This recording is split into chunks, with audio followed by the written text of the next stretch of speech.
मगर क्यों? इसका इस घर में रहने का क्या जवाब है? इसलिए कि आरफा बीवी है मेरी।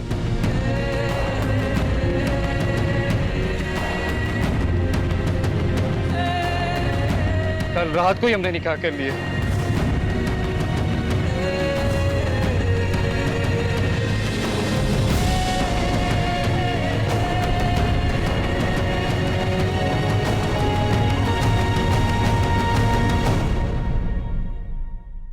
चलिए आरफा, अपने कमरे में चलिए।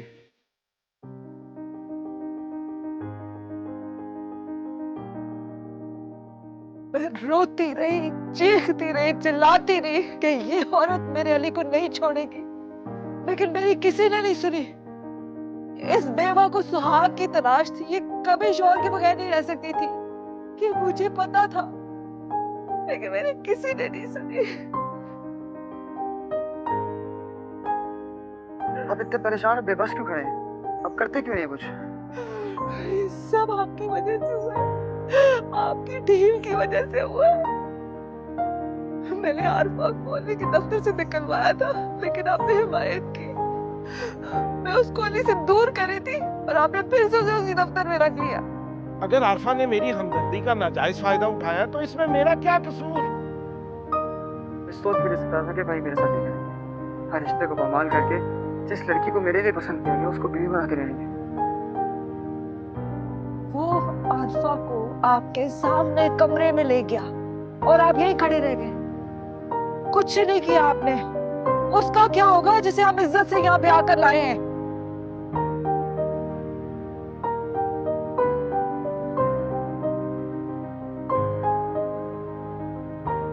इरम, इरम बेटा जाओ, निकालो उस औरत को यहाँ से।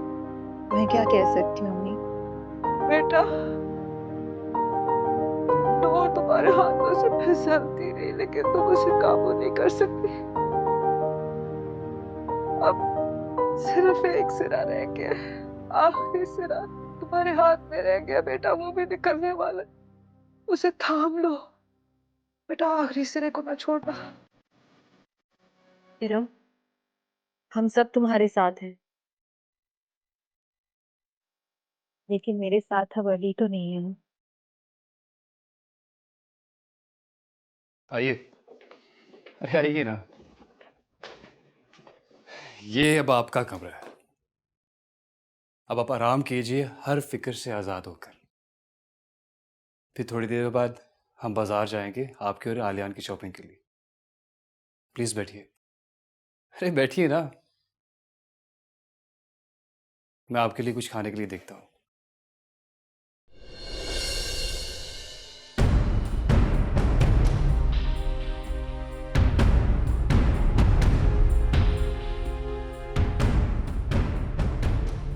कितनी मौका शनास और खुद गर्ज औरत हो तुम, जो इरम भाभी भाभी करती रही, आज उसी की सौतन बन के उसी के घर में आके बैठ गई हो तुम।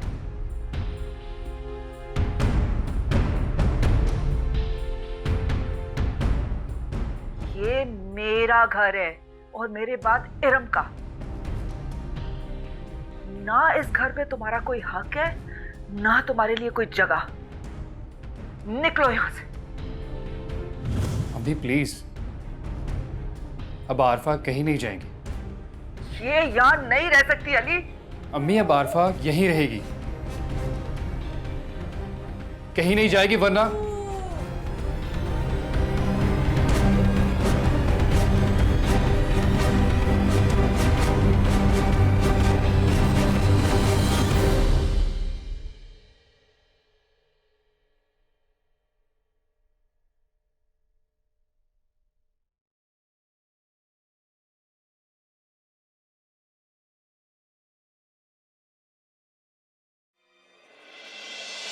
मान लो तुमसे भूल हो गई है, गलती हो गई है। अब इस गलती का अजाला करो और निकालो से यहाँ से। अम्मी अब जब आरफा मेरे निकाह में है तो बीवी है मेरी। मैं यही नहीं कहूंगा कि मुझसे कोई गलती होगी। हाँ, इतना सच जरूर कहूंगा कि अब मैं मर सकता हूं, लेकिन आरफा को धोखा नहीं दे सकता। तो यानी तुम तस्लीम कर रहे हो कि शादी से पहले तुम्हारे और आरफा के बीच में? नहीं अम्मी, ऐसी कोई बात नहीं थी। कल रात तक मेरे और आरफा के बीच में ऐसा कुछ नहीं था। और मैंने ऐसा कभी सोचा भी नहीं था कि मैं आरफा से शादी करूंगा। हालात अम्मी, हालात ने मजबूर कर दिया था। शर्म आ रही है मुझे तुमसे पूछते भी वो क्या हालात थे। जरूर अपने गुनाह का अंजाम सामने नजर आ रहा होगा तो लोगों के मुंह बंद करने के लिए तुम्हें निकाह करना पड़ा। नहीं अम्मी प्लीज। मैं तुमसे इस लहजे में बात नहीं करना चाहती अली, ना ही ये मेरा वतीरा है, लेकिन तुमने मुझे मजबूर कर दिया। इस गुमराह लड़की के जाल में फंस के तुमने अपने माँ बाप की इज्जत को नीलाम कर दिया। अम्मी मैंने ऐसा कुछ नहीं किया जैसा आप समझ रही हैं। तो कहाँ गायब रहते थे रात रात? कहाँ थी ये लड़की? जरूर तुमने इसको पनाह दी हुई थी, दुनिया से छुपा के रखा हुआ था तुमने इसे। ऐसा घिनौना घटिया खेल, खुदाया मुझे तो सोच के घिन आ रही है। अम्मी प्लीज, मुझे लगता है कि आइंदा आपसे इस मौजू पर बात करना और आपको यकीन दिलाना निहायत फजूल है। और प्लीज आइंदा आप मुझसे आरफा के बारे में डिस्कस नहीं करेंगी। अली, अली,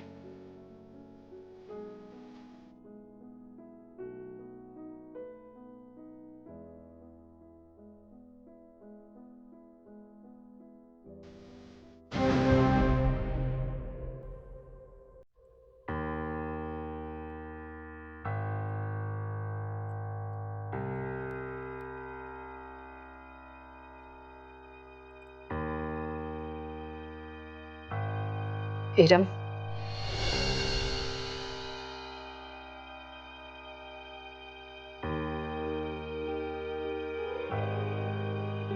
क्या कोई औरत अपने मरहूम शौहर की इज्जत को ऐसे पामाल करती है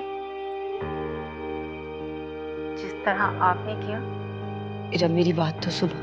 अपनी मजबूरी की मन घड़त कहानी सुनाने की जरूरत नहीं है मुझे। क्या मुंह दिखाएंगे साजिद भाई को कयामत वाले दिन? किस तरह उनकी इज्जत को पामाल किया है आपने? मैंने ऐसा कुछ नहीं किया है। आपने तो वो किया है जिस पर इंसानियत भी शर्मा जाए। अपने बच्चे को गोद में उठाकर दुनिया भर की आंखों में धूल झोंकती रही आप, और खुद गुनाह की दलदल में धंसती रही। अम्मी, बाबा सब आपकी पाकीज़गी की कस्में खाते थे। कितना गरूर था साजिद भाई को आप पर। और मैं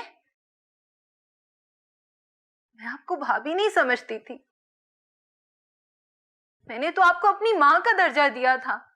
क्या कोई मां अपनी बेटी की सौतन बन सकती है? इरम,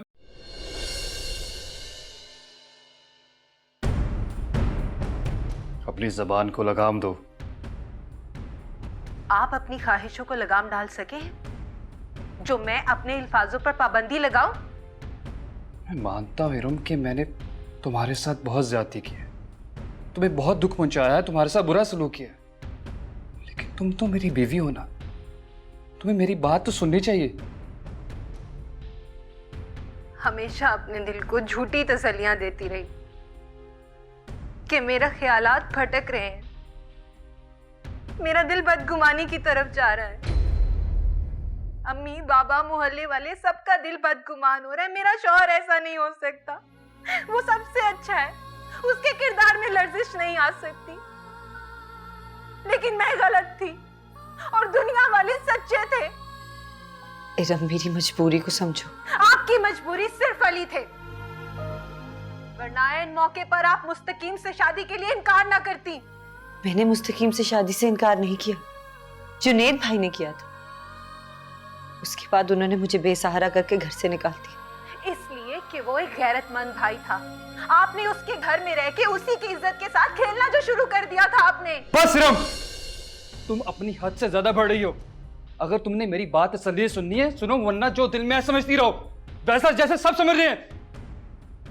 क्या सुनूं मैं आपकी बात? क्या सुनाएंगे आप मुझे? आपके पास कुछ बचा है सुनाने के लिए? और मेरे पास क्या बचा है सुनने के लिए? जिस दिन से आपका और मेरा रिश्ता तय हुआ था, उसी दिन से आप दोनों ने एक दूसरे को निगाहों ही निगाहों में गुनाह की दावत देना शुरू कर दी थी। अगर ऐसे ही करना था आपने मेरे साथ, तो मत करते ये रिश्ता। क्यों रोक दे रहे हैं मुझे ये? इरम,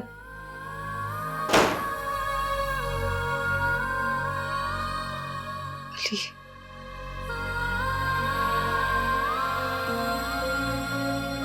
तुम परेशान नहीं हो? अंदर चलो।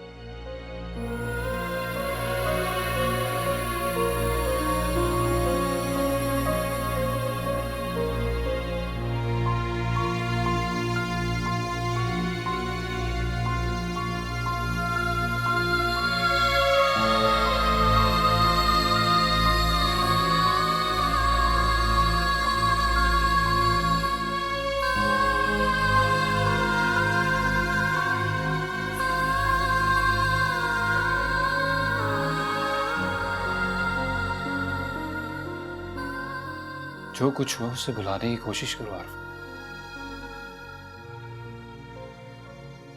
कैसे भूल जाऊं? मैं तो अब तक ये अंदाजा नहीं लगा पा रही हूँ कि आपने मुझ पे करम किया है या सितम।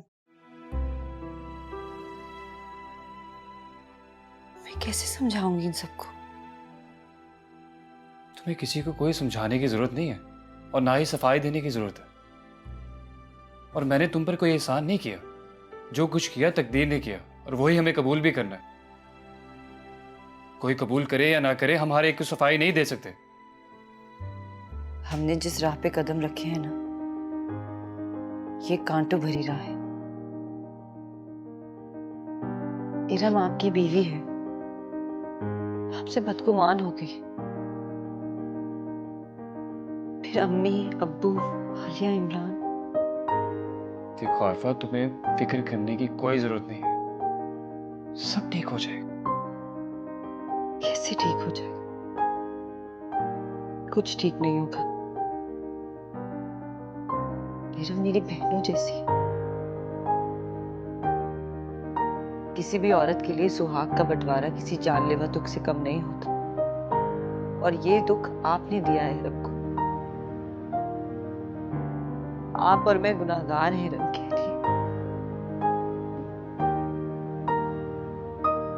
आप जाए, मनाएं उसे। मनाऊंगा उसे, क्योंकि वो मेरी कमजोरी है। लेकिन आरफा, उसे भी तो समझना चाहिए। क्या समझे वो? और क्यों समझे? वो क्या दुनिया की कोई भी औरत समझने के लिए तैयार नहीं होगी? क्योंकि ये समझौता करने वाली बात नहीं है।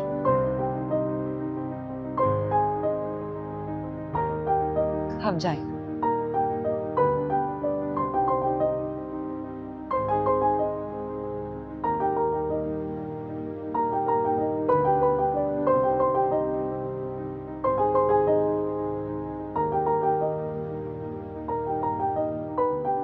ये क्या कर रही हो इरम? अपनी ही जगह इस घर से खाली कर कर जा रही हो। जब अली के दिल में मेरे लिए जगह नहीं, तो इस घर पर हक जताकर क्या करूंगी मैं? तुम्हारी इस गलती का फायदा वो आरफा उठा लेगी। आरफा फायदा उठा चुकी है। अब मेरा क्या फायदा यहाँ पर? मुझे जाने दो। तुम कहीं नहीं जाओगी इरम। आप मुझे मत रोकिए अली, क्योंकि अब आपको मेरी जरूरत नहीं है और ना ही मेरी औलाद की जरूरत है।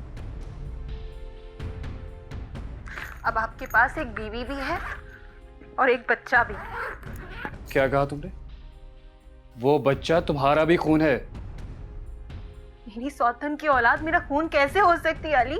इरम, जाने दे इसको भाई। अब आपको इसकी कोई जरूरत नहीं। इनफैक्ट आपको अब किसी भी रिश्ते की जरूरत नहीं है, क्योंकि ना ही आपने माँ बाप की इज्जत का ख्याल किया और ना ही आपको अपनी बीवी का एहसास है। जिस दिन से इरम इस घर में आई है, आपने उसको एक दिन खुशी का नहीं दिया। बेआसरा कर दिया आपने इसको। मत भूलो आलिया कि तुम अपने बड़े भाई से बात कर रही हो। बड़े वो होते हैं जो छोटों के लिए रोल मॉडल होते हैं, जो छोटों के लिए मिसाल कायम करते हैं। आपने कौन सी मिसाल कायम की?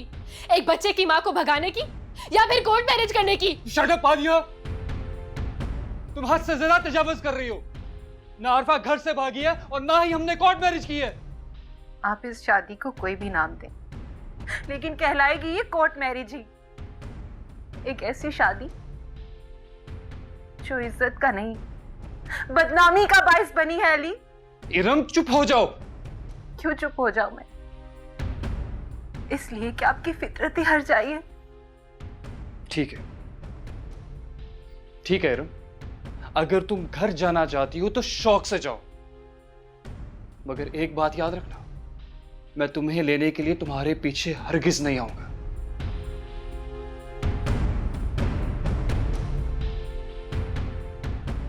रुक जाओ इरम, कहीं ऐसा ना हो इस घर से तुम कदम बाहर निकालो और वो इस घर में तुम्हारे आखिरी कदम हो।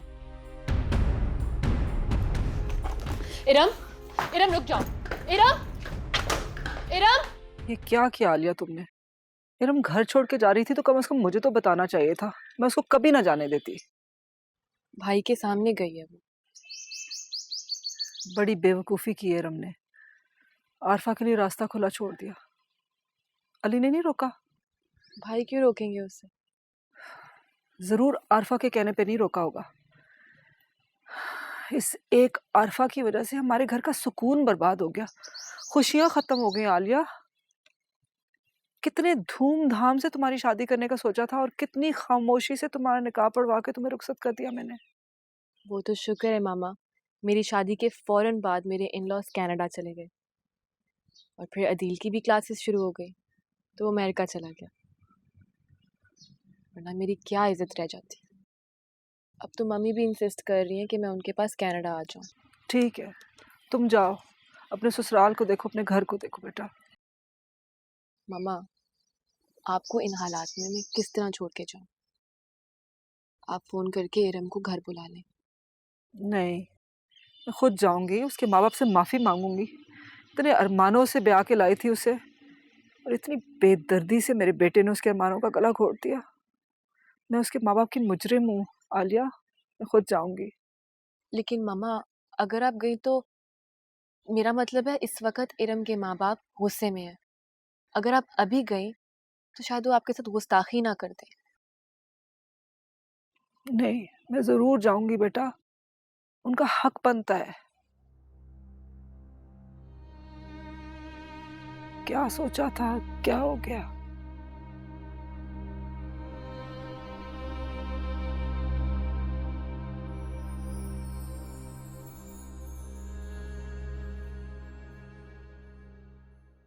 खालू, अब आरफा और अली को पता चल जाएगा कि अय्याशी का अंजाम क्या होता है जब पुलिस छापा मारेगी। मैंने तो मीडिया को भी तैयार रखा है खालू, ताकि इन दोनों की ऐसी जग हंसाई हो कि अली को पता चल जाए कि दूसरों की इज्जत से खेलने का अंजाम क्या होता है। मुझे तो अपनी इरम की फिक्र है कि उसका अंजाम क्या होगा। खाला, आप क्यों फिक्र करती है? वैसे ऐसे बेजमीर शख्स का साथ इरम के लिए भी रुसवाई है। मेरा बस चले ना तो अभी जाकर इरम को घर ले आऊं। अली और आरफा के अरेस्ट होते ही अलियाना आपको मिल जाएगा खालू, क्योंकि बदनाम मां को कभी भी अदालत बच्चे की कस्टडी नहीं सौंपती।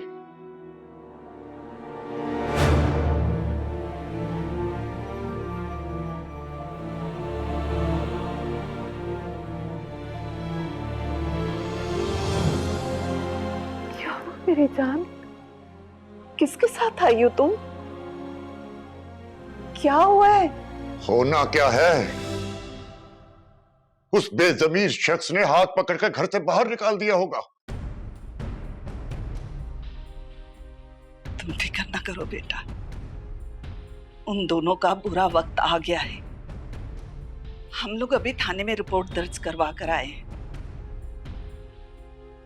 दोनों गुनाह के मुर्तकिब हो रहे हैं बेटा। उन्होंने कोई गुनाह नहीं किया अम्मी। क्या ये गुनाह नहीं है कि बगैर किसी रिश्ते, बगैर किसी ताल्लुक के वो दोनों इकट्ठे घूम रहे हैं, फिर रहे हैं, रह रहे हैं? आरफा कहीं गायब नहीं हुई, वो दोनों इकट्ठे रह रहे हैं। उन दोनों ने शादी कर ली है। क्या शादी? शादी कर ली।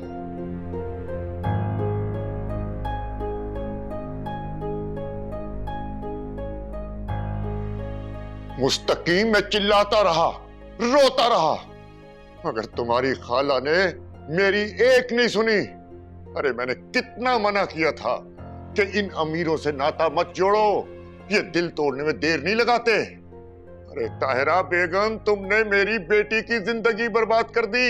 अरे मुझे क्यों इल्जाम दे रहे हैं? जब आपने इनकार किया तो मैं भी खामोश हो गई, लेकिन आरफा ने जाके ये रिश्ता दोबारा जोड़ा है।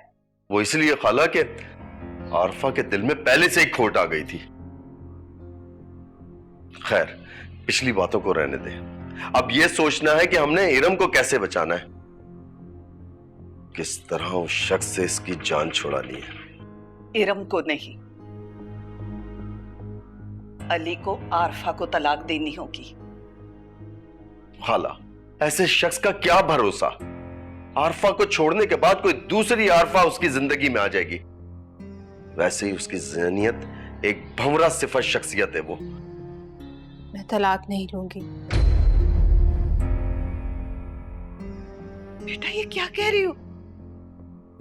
मगर नहीं अम्मी,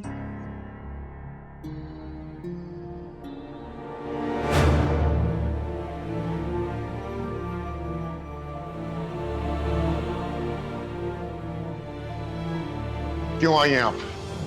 हमारी बेबसी का तमाशा देखने आई हैं? मैं आपसे बहुत शर्मिंदा हूं, लेकिन फितना तो आपके घर से उठा था ना। नीयत तो आपकी बहू की खराब थी। उस चिंगारी को हवा तो आपके बेटे ने दी थी ना।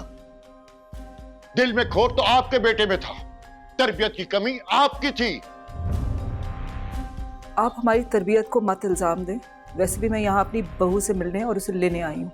यानी आप अपने बेटे की शैतानियत पर शर्मिंदा भी नहीं है? इरम अब उस घर में नहीं जाएगी। फजल भाई, आप हमेशा की तरह फिर गलत समझ रहे हैं। अगर मैं शर्मिंदा ना होती तो इरम को लेने क्यों आती? मैं इसको यहाँ से ब्याह के लेके गई हूँ, बहू है ये मेरे घर की।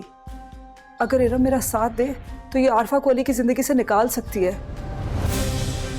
वरना क्या? वरना आप ये कहना चाहती हैं कि अली इरम को अपने साथ नहीं रखेगा? अब मैं कह रहा हूं, इरम अली के साथ नहीं रहेगी। आप अपने बेटे से कहें इरम को तलाक दे दे।